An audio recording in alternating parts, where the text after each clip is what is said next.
American Clearinghouse on Educational Facilities is pleased to host today's webinar.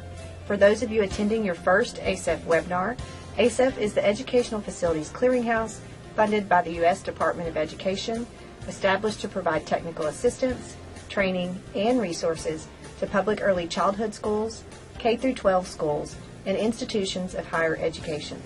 ACEF provides resources on facility planning, design, financing, construction, improvement, operation, and maintenance. If it is not your first time to join an ACEF webinar, welcome back. Before we start our session, I want to make mention of a few important details that will enhance your webinar experience. Please make note of the many interface options available on your SABA Centra screen. Participants may reply yes or no in response to the presenter, laugh, applaud, and step out. You may raise your hand for questions, but we would prefer you send your questions through text chat. The text chat button will allow you to send questions to the presenter throughout the presentation. The speaker has an allotted time later in the webinar to address questions that the audience may have.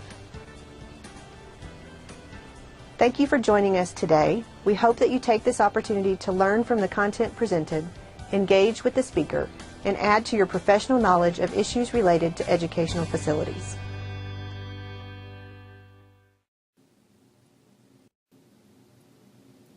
We are excited to have Mindy Sitton and Tony Chanowski joining us today for this webinar entitled School Security Technology Infrastructure in Depth. Mindy Sitton is an educational security consultant. Ms. Sitton is also a certified educator who uses her expertise to provide professional development to educators on effective integration of technology into learning environments. Tony Chanowski is a registered telecommunications project manager and registered communication distribution designer. His areas of expertise include physical security systems, electronic access control, intrusion detection, video surveillance, cabling infrastructures, and fiber optic systems. During his career, Tony has assisted and led various security projects for schools, universities, prisons, and hospitals. Welcome, Ms. Sitton and Mr. Chanowski, and thank you for sharing your expertise with our audience today.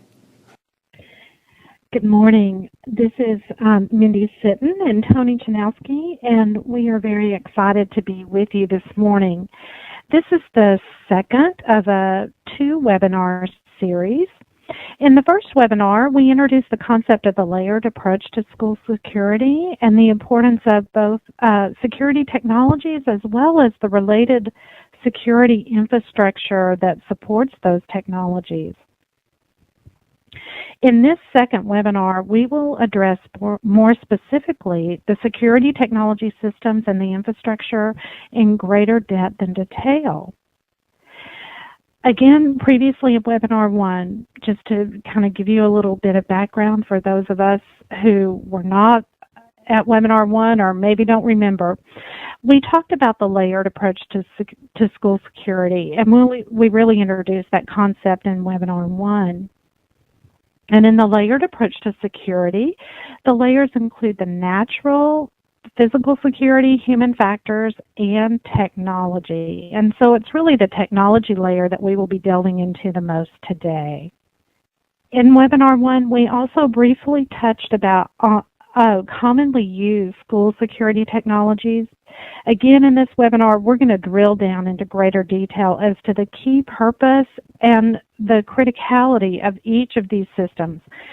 And we're also going to discuss key aspects and considerations in school security for each security system type.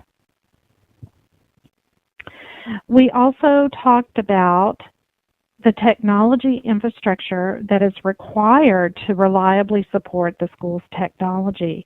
Again, we touched upon this very briefly in webinar 1. We're going into it in greater detail today. Also in webinar 1, we covered how to determine your needs for school security and to utilize a multidisciplinary planning team to effectively plan and implement a security technology plan. We're going to review this again a little further later in this webinar. So speaking of that, let's talk briefly about our goals for the webinar today. We want to make sure that you have a detailed understanding of commonly used school security technologies and some key recent innovations and improvements for each of those technologies. We also want to cover where to utilize those technologies so that you can gain maximum results from the implementation. We also want to help give you a detailed understanding of the technology infrastructure that is required to support the school security technologies that we will be discussing. We also want to identify for you the technologies that can be used in a layered approach and that work effectively together. We want to identify for you the primary purposes of these school technologies, as well as which are important and or even perhaps critical to integrate together. And then we also want to identify maybe some fundamental considerations that should be in play for you as you look at technology integration. We want to talk a little bit about how to assess your current infrastructure capacity for school security technology. And we also want to discuss how to determine the capacity requirements, not only where you are currently, but what's going to be required. And then we want to discuss the role of threat and vulnerability assessments in determining the current status and effectiveness of your security programs. We want to look for potential gaps and how to use that to create an effective security technology plan. And at this point, I'm going to turn it over to Tony to begin to discuss the security technologies in depth. Thanks, Mindy. So on this slide, we are showing the 5 most commonly deployed electronic security systems for school environments. So first, we have the access control system. As the name implies, these systems are really there to help control access into a facility or a defined secure area of a facility. Intrusion detection, these systems are really designed to detect anyone who might come into a space, a secure space after hours. Typically, they're armed and disarmed as the spaces are no longer used. Next, we have the CCTV surveillance system. This is a video surveillance system. It includes the cameras, video recording in those systems. Communication system, really this can be, it's kind of a generic term. It can be a variety of systems, including paging, intercoms, and those types of systems. Panic and notification. This is really something that will notify responders when there is an issue on campus and help really shorten the response time. So in today's properly designed security plan, these systems often work together and there's software level integration between the systems, and that's really where the facility can get the greatest benefit to deploying these systems. So as we go on here, we're going to go into a little bit more in depth of each of these systems. So here we're talking about the access control system. As we discussed on the previous slide, the access control systems are really meant to keep people who are not approved to be in a secure space or within a building, to keep them out. So these systems generally include the card readers, the locking hardware, the cabling, access control panels, and the software that controls them. There are many options. One we have listed here is the IP-based system. These are really becoming more and more common as everything is converging on the data network. The IP-based systems really allow for a more central management, and they generally have a more open architecture, which allow for deeper integration with the other systems. We'll discuss integration a lot today. We'll go into a little bit more detail about what that means. When we talk about IP access control, that really can mean a couple different things. It can actually mean IP to the door, where a single data grade cable is run to the door and a controller is placed at the door. That's called an edge-based solution. Or it can be more of a centralized controller that connects to IP and then has more traditional wiring out to the doors. And both of them can be appropriate in today's environment, and really depends on the layout of the school, number of doors, the proximity of the doors to the controller location. So those things are all important in the security design. We'll talk a little bit about traditional systems. So the more traditional systems really use a multi-conductor cable instead of the Category 5E or Category 6 data cable. That's really the main difference between the more traditional and the newer IP-based systems. So the more traditional systems are often a little bit more proprietary in nature and have less options for integration with some of the other systems we're going to talk about. So server virtualization and web-based client interface. These are becoming more important. Access control does not use a lot of data, or a lot of storage, I should say, since it's just simple data. It's databases. So really, a virtualization environment is a good environment for access control. And web-based client interface is really becoming fairly common with most of the major systems. People are very familiar with web-based. When I say web-based client interface, that's really opposed to a full client station that a lot of systems use. Effective design and utilization. Because of the cost of the access control systems are generally between $2,500 and $3,500 per door, and that depends on a number of items. It's really important to identify where readers are truly required, and this is generally part of a more comprehensive security plan.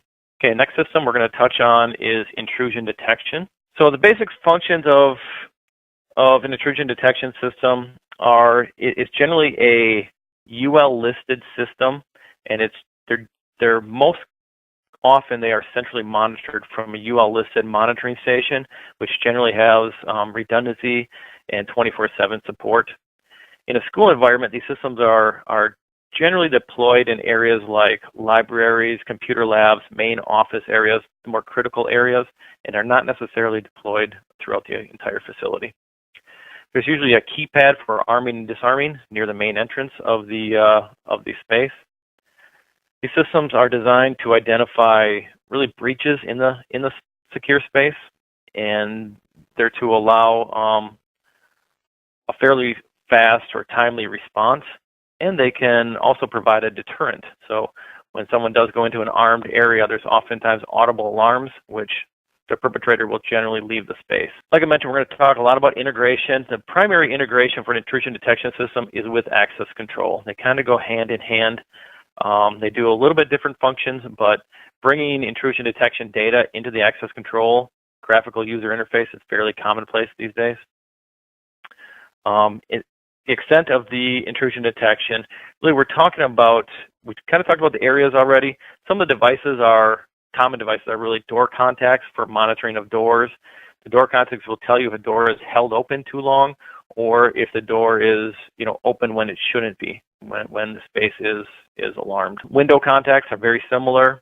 There's exterior monitoring with motion detectors. Interior also has motion detectors or glass breaks. Those are kind of the common devices that are attached to the intrusion detection system. Next item is the CCTV recording and monitoring system. So with these systems, CCTV is a terminology most people are familiar with. It's closed circuit television, but really these systems have become more IP-based. As I mentioned, everything's converging on the network. So a common term nowadays is video management system. So these systems really they've taken over the most widely used and the primary security system in most schools and really in other markets as well. 10, 15 years ago, it was always the access control system that kind of drove the electronic security within the facility, but there's been so much advancement in the CCTV world and the video side with just better technologies that it's really taken over as a primary security system in most environments. So basic functions, purposes and functions.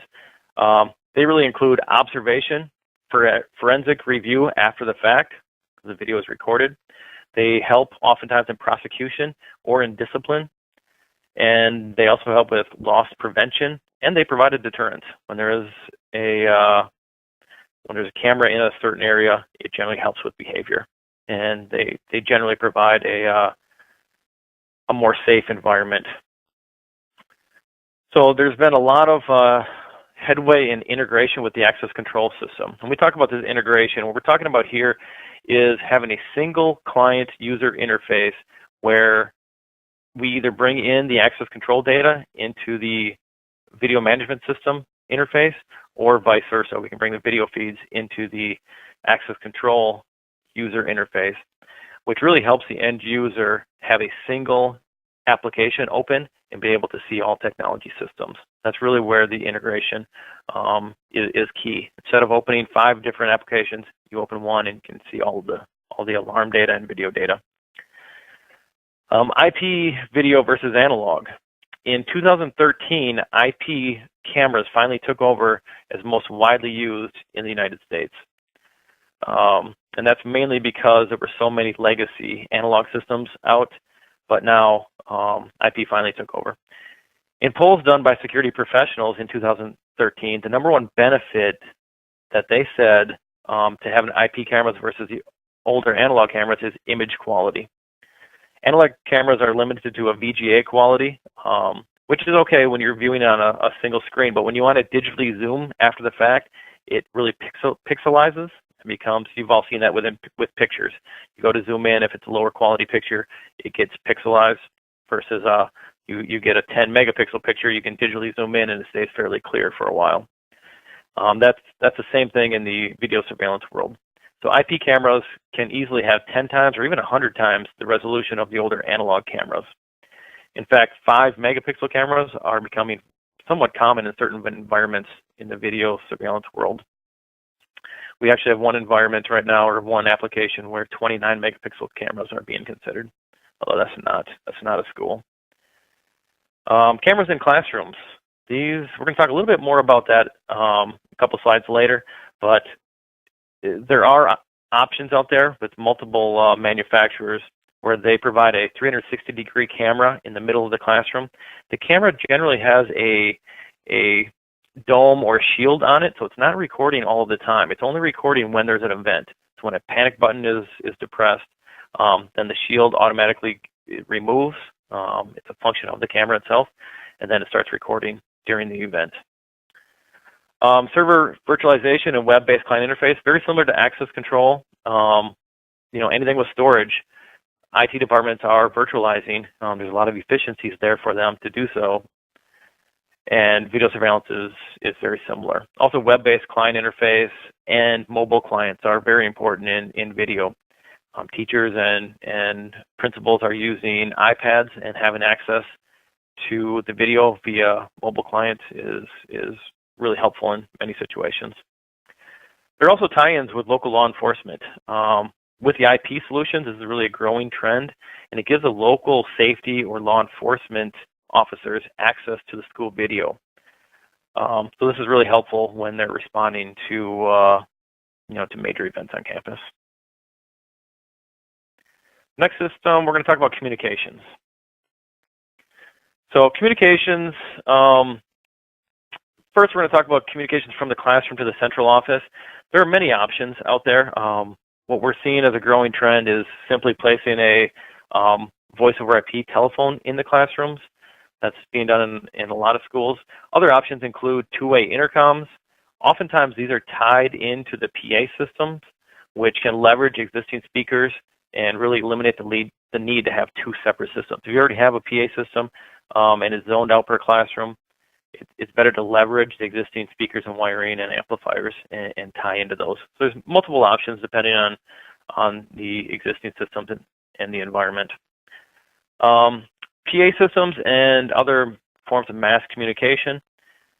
So mass notification systems, MNSs, are designed to help get critical messages where they're needed, really as fast as possible. There's several options and delivery formats available. They include email, text messaging, social media. There's also PA, public address systems, and a few others.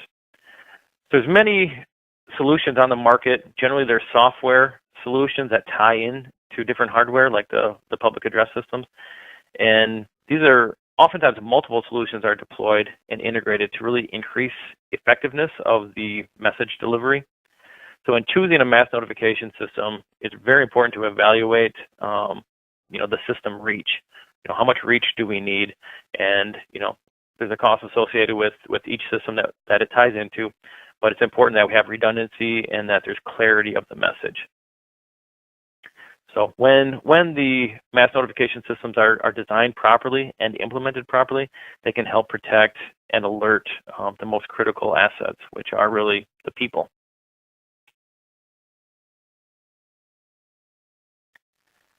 So panic alarms and notifications. So here we're talking about, panic alarms are simple panic push buttons typically. Placement is pretty important. So in the design, we have to determine where do we want these, where do we see a need. Generally, in a school environment, they're placed in the front office, because that's generally where people come in, and if there's an event, we want it to be identified right there before someone gets into the school. So central office, also classrooms are becoming very popular. We kind of talked about the camera in the classroom. Generally, these tie in with some type of panic button.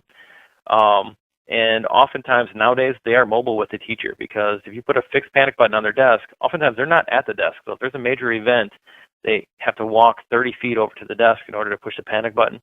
There are other options out there, wireless options, that they can be on a necklace or lanyard, or some type of mobile device and be on the teacher at all times. So it's a quicker response. It's a more discreet response. There's also integration with access control, CCTV, and the public address systems. And there's hundreds of options here.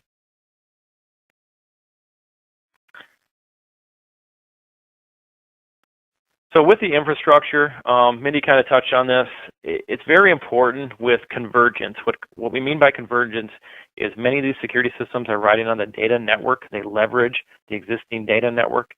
So it's very important that we have resiliency in the network, and that's whether it's wired, wireless. There's resiliency and redundancy in the storage, in the wide area network connection between buildings. Mindy, are you taking over here? Sure. So, as Tony mentioned, planning for resiliency and redundancy are critical as we begin to look at planning for technology overall. And one of the reasons for that, of course, is because if one system fails, you want to be sure that you have other systems that are ready and able to kind of take over should that system go down. And also, you want to prevent systems going down to begin with. So that being said, let's talk a little bit about the planning process, which would, include addressing many of the things that Tony talked about, not only the specific technologies themselves, but the overall infrastructure required to support those technologies, and then, as Tony mentioned, resiliency and redundancy. So there are basically 6 steps in the planning process. These steps can be found in the Guide for Developing High-Quality School Emergency Operations Plan, which was an interagency document that was published as federal guidelines from the administration in June of 2013. And you can actually see a screenshot of the cover of the guide on this particular slide. This guide was developed by a collaboration of 6 different federal agencies: the U.S. Department of Education, the U.S. Department of Health and Human Services, the U.S. Department of Homeland Security, the Department of Justice, the Federal Bureau of Investigation, as well as FEMA, the Federal Emergency Management Agency. And essentially, the guide provides planning principles and processes, threat and hazard-specific annexes. And for those of you who are familiar with emergency planning, you're very familiar with those terms, as well as this 6-step process for schools to use in collaboration with local community partners to develop or enhance their current emergency operation plans. The guide is also intended to help schools align the emergency planning practices with those at national, state, as well as local level. And one of the key steps, the initial steps in this planning process, is to form a multidisciplinary planning team. Effective planning for school security actually requires that you have a multidisciplinary planning team. And some of the members that should be included on this team will include some end users of the security technology, as well as some key staff members from your IT department, facilities personnel, as well as some other stakeholders that may need to be included. As part of step 1, it's important to kind of fully define the task at hand, and as well as identify the scope of work. What is it that needs to be accomplished in relationship to security, and what is the status of the building in relation to security currently? That will also help you determine the members of the multidisciplinary team. As part of understanding the situation, which is step 2 in the planning process, the team should, again, clearly understand the situation. What are our goals? What is the status of security technology in the building currently? What is the status of technology infrastructure that will support that security technology? And then you will want to identify the goals and objectives for the particular project at hand. Based on these goals and objectives, the team will create a plan or design that will meet the identified goals. You can see now we're talking about step 4. And as part of the plan, you will also want to identify activities and strategies that are going to be key for implementing the plan. We're now on step 5. And then once the plan has been developed and approved, you can move forward with implementation and maintenance. Sometimes implementing the plan will mean developing an RFP and going out for bid on construction or technology projects, and that's a little bit of what we're going to be talking about now. With new construction and existing buildings and renovations, security design should be a primary consideration. If the multidisciplinary team is involved in design planning from the very beginning of projects, priorities for security can be established right from the start. And this will help prioritize the funding for security in the budget development process as you move forward with the design and construction plans. With new construction, the identification of solutions and the development of the security plan can be fairly straightforward. You're kind of starting from scratch. You're not having to work necessarily through existing conditions in a building that could be a little bit more complicated. But again, this is one of the points at which the multidisciplinary team becomes crucial. The team should be involved in the design process from the beginning to help ensure that the design addresses the critical security issues through the various layers of security: natural, physical security, technology, and as well as the human assets that will be located in that particular building that can help enhance the other security measures. With existing buildings and renovations, the identification of solutions and the development of a security plan can be a little bit more complicated. As I mentioned, there may be some existing issues that need to be addressed, but all the more reason to have the multidisciplinary team involved in the designing and planning process from the very beginning. The team can help to develop innovative solutions to some given design problems in the existing construction. As I mentioned previously, the team is going to want to have a thorough understanding of the current situation, and this is going to include assessing the current status of the security and security technology, as well as assessing threats and vulnerabilities that may be present. When it comes to assessing the current status of technology, you're going to want to have, again, a thorough understanding of the technologies that you want to utilize, the current level of those technologies if they're already included in existing buildings, and then you're going to want to discuss the specific integration of certain of these technologies, such as access control, intrusion detection, visitor management, etc. And then again, it's very critical to assess the infrastructure that's going to be required to support not only all of those technologies, but the integration of those technologies. You're also, as I mentioned, going to want to assess the threats and vulnerabilities that may be present for both new construction as well as existing buildings. With new construction, you're going to be making some assumptions. With existing buildings, you're going to have some more concrete information as you begin to assess threats and vulnerabilities.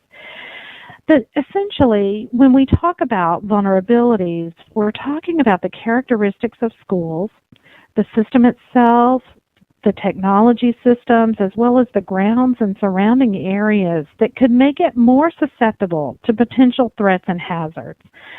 And assessing these risks and vulnerabilities enables the planning team to focus its efforts on prioritized threats and hazards, and then it can become clear which security technologies may need to be utilized in order to address some of those specific threats and hazards. Some assessments that the team may use include site assessments, culture and climate assessments, school behavioral threat assessments, and capacity assessments. These assessments will help the planning team not only assess risk, but identify resources and issues that the plan may need to address. The most successful assessments are conducted by a broad array of individuals, including support staff and first responders. And so this may mean reaching out to community partners who would be some of the first responders in the cases of emergency situations.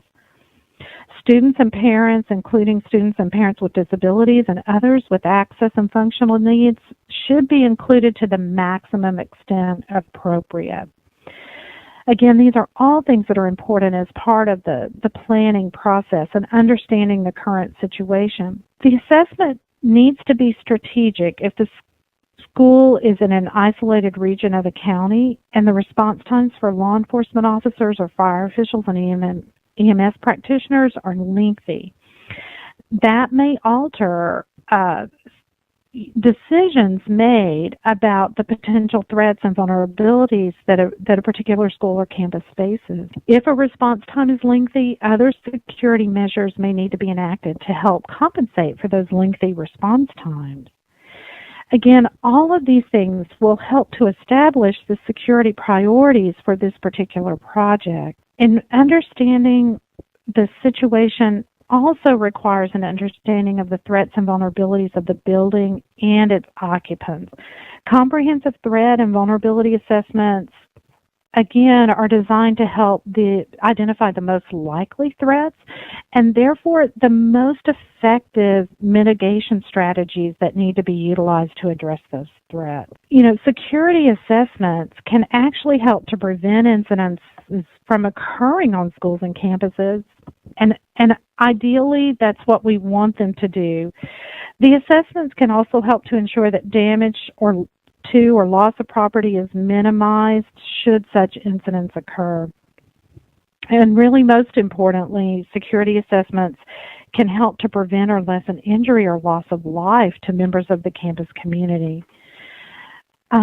They also can help schools develop or improve their disaster recovery and business continuity efforts in the event of an incident occurs.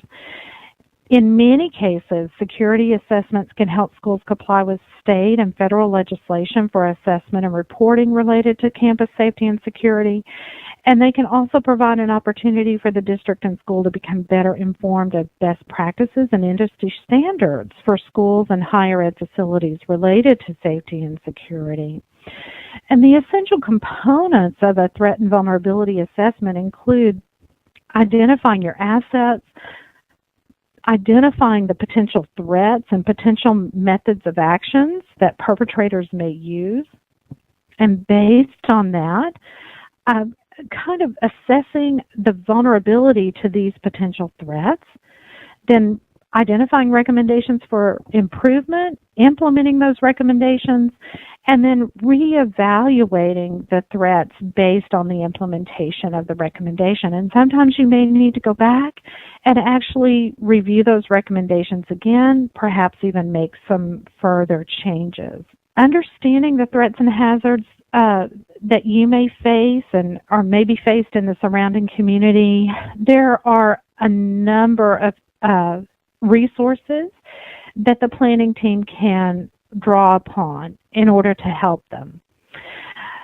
The planning team members should share their own knowledge of threats and hazards in the school and the surrounding community that they may have faced or they feel they may face in the future. Schools can also reach out to local, state, and federal agencies for data about historical threats and hazards faced in the community.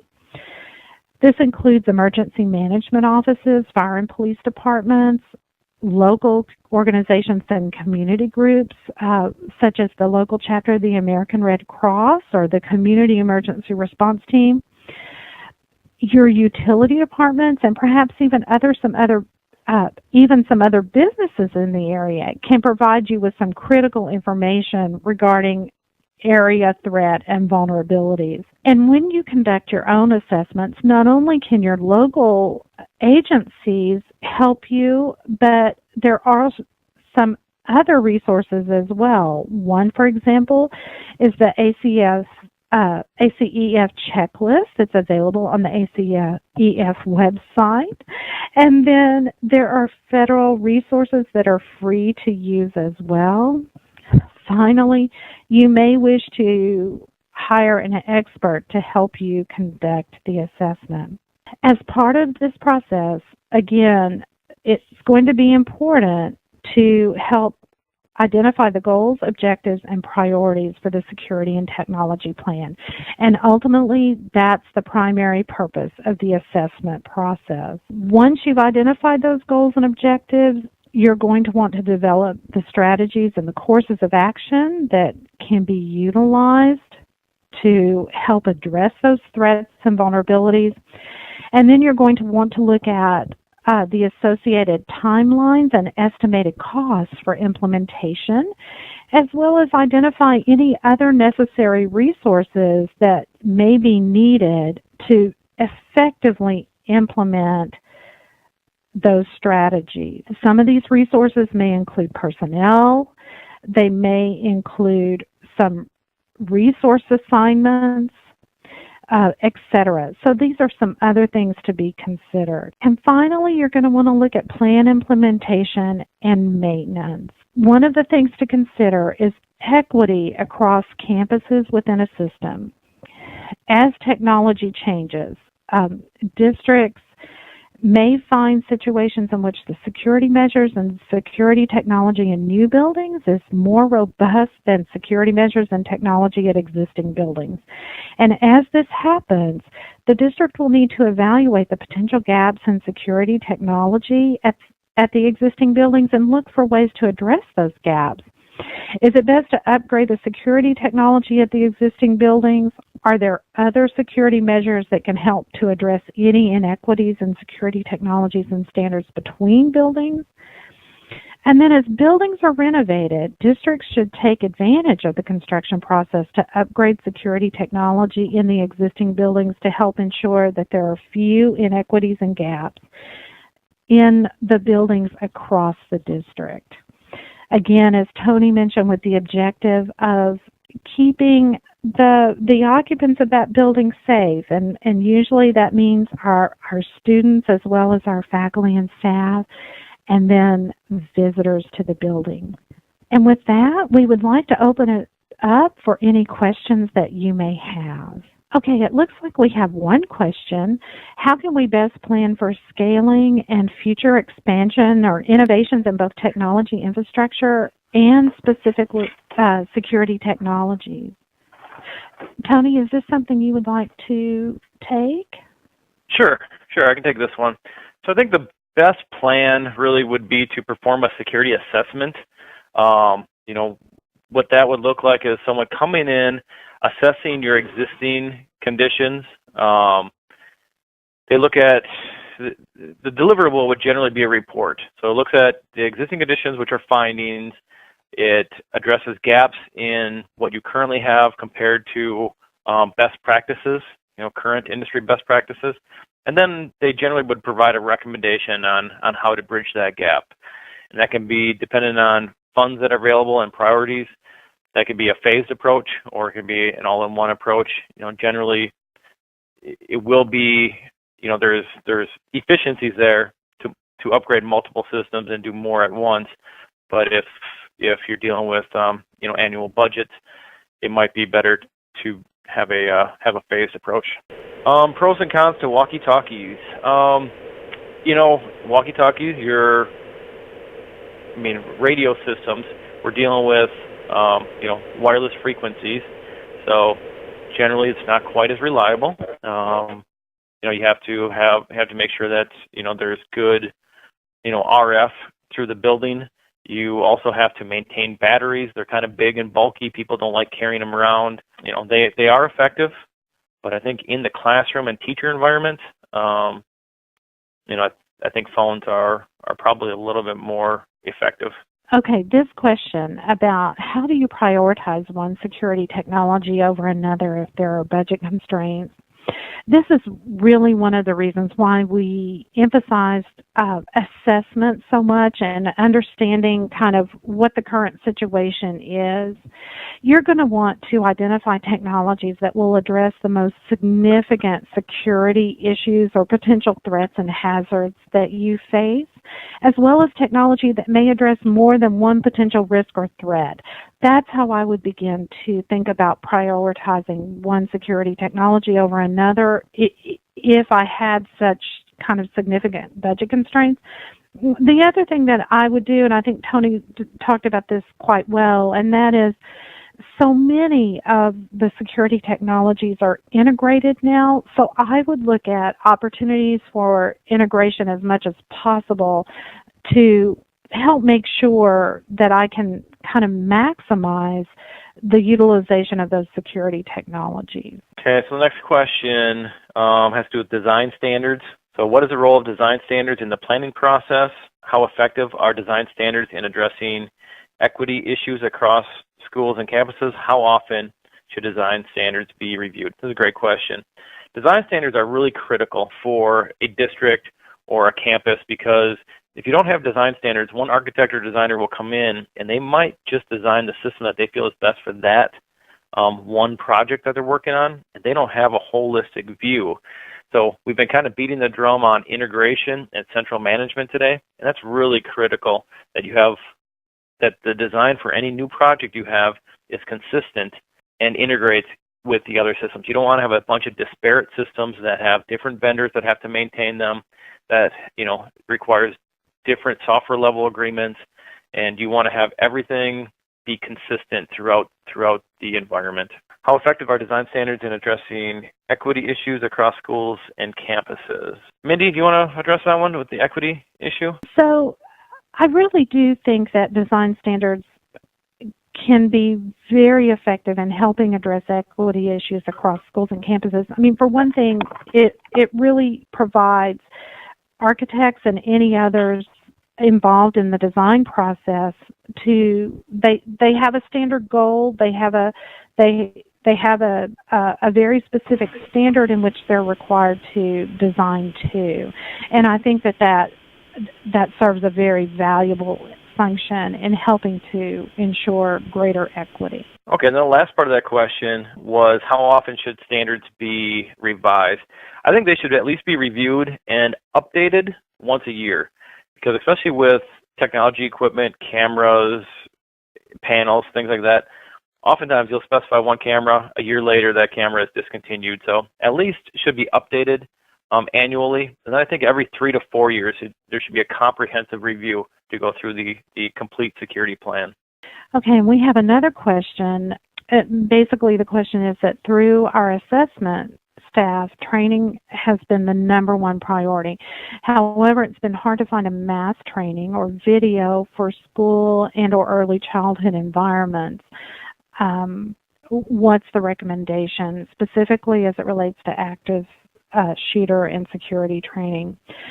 This is actually an excellent question for a couple of reasons. Number one, really and truly, as we have conducted security threat and vulnerability assessments kind of across the country, both in K-12 as well as higher ed environments, your human assets really are your most critical assets, and that includes staff, and that is exactly why staff training is most important, and I think it's great that your number one priority. Now, the second part of your question actually really is true. It is hard to find a video for the school and early childhood environment. You know, the one that's so popular right now, Run, Hide, Fight, that has kind of defined a new kind of new recommendations for particular responses to active shooter situations, is really primarily for adults.